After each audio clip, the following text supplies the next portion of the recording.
Aujourd'hui, on revient vers vous avec un pharmacien.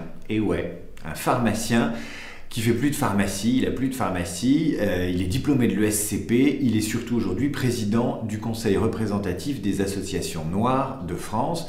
On est avec Patrick Lozès. Bonjour. Bonjour.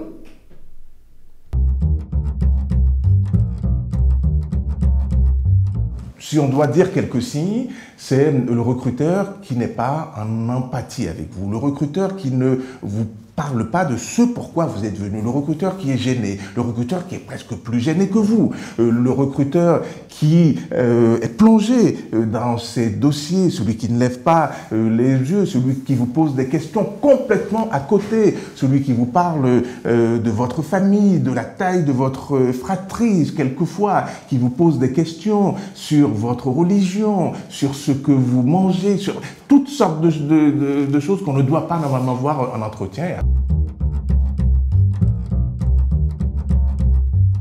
Je pense que le noir a tendance à recruter plus blanc et il faudrait dire aux noirs dans les entreprises de recruter des personnes talentueuses et pas uniquement en fonction de la couleur de la peau. Je l'ai vu moi-même, j'ai eu à recruter des collaborateurs et je voyais que dans les candidats qu'ils recevaient, il y avait de la diversité et je ne les voyais pas recruter comme ils auraient pu recruter s'ils n'avaient pas été eux-mêmes perclus de préjugés. Et j'en ai vraiment discuté avec eux et ils m'ont dit, on a l'impression que si on ne fait pas attention et on fait même trop attention, qu'on dira qu'il y a un groupe, qu'il y a une surreprésentation de la diversité. Et je dis, peu importe, si ce sont des gens talentueux qui servent l'entreprise, qui servent les besoins de l'entreprise et l'efficacité de l'entreprise, ce n'est pas à vous de vous enfermer dans ces préjugés qui sont punis par la loi d'ailleurs.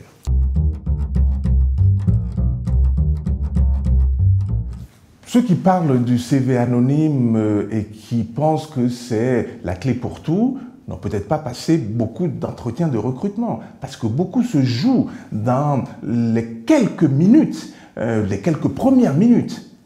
Donc si le recruteur a des préjugés, c'est compliqué de le faire changer. Je peux dire que le CV anonyme est une avancée, mais ça n'est pas une panacée, parce qu'on ne passe pas des entretiens avec une cagoule et des gants. Et une fois que vous avez été recruté, vous enlevez votre cagoule et vous dites au recruteur « Ah, je vous ai bien eu ». Donc il y a nécessairement l'étape de l'entretien où le recruteur vous voit. Donc ça permet peut-être à certains d'obtenir des entretiens.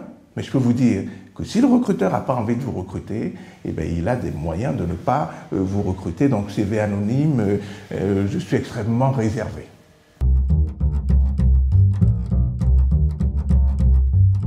L'objectif d'une entreprise, c'est d'être efficace. Donc, il faut que les recruteurs aient des informations sur ce qui peut perturber l'atteinte de ces objectifs. Et les statistiques de la diversité sont un de ces éléments. Ça permet de savoir que l'entreprise ou la société française peut discriminer. C'est le seul intérêt parce que la plupart des recruteurs ne savent pas quel est le niveau de discrimination qu'il y a dans leur entreprise ou le niveau de discrimination qu'il y a dans la société française. C'est pour ça qu'on a besoin de chiffres. C'est pour éveiller, c'est pour appeler les recruteurs à l'attention. C'est pas du tout pour surveiller, c'est pas du tout pour faire des quotas, c'est pas des statistiques ethniques.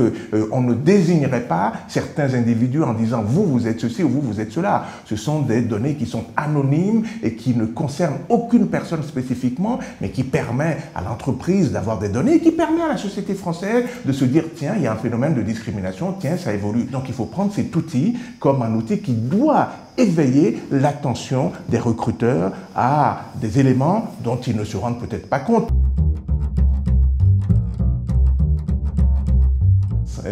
Et être un peu moins exigeant. Je suis exigeant envers moi-même, donc je suis exigeant envers les autres et j'ai peut-être tendance à demander beaucoup à ceux qui travaillent avec moi. Donc, s'il y a une qualité que j'aimerais avoir, c'est avoir cette distance et accepter que les gens ne puissent ne pas aller aussi vite que je voudrais qu'ils aillent.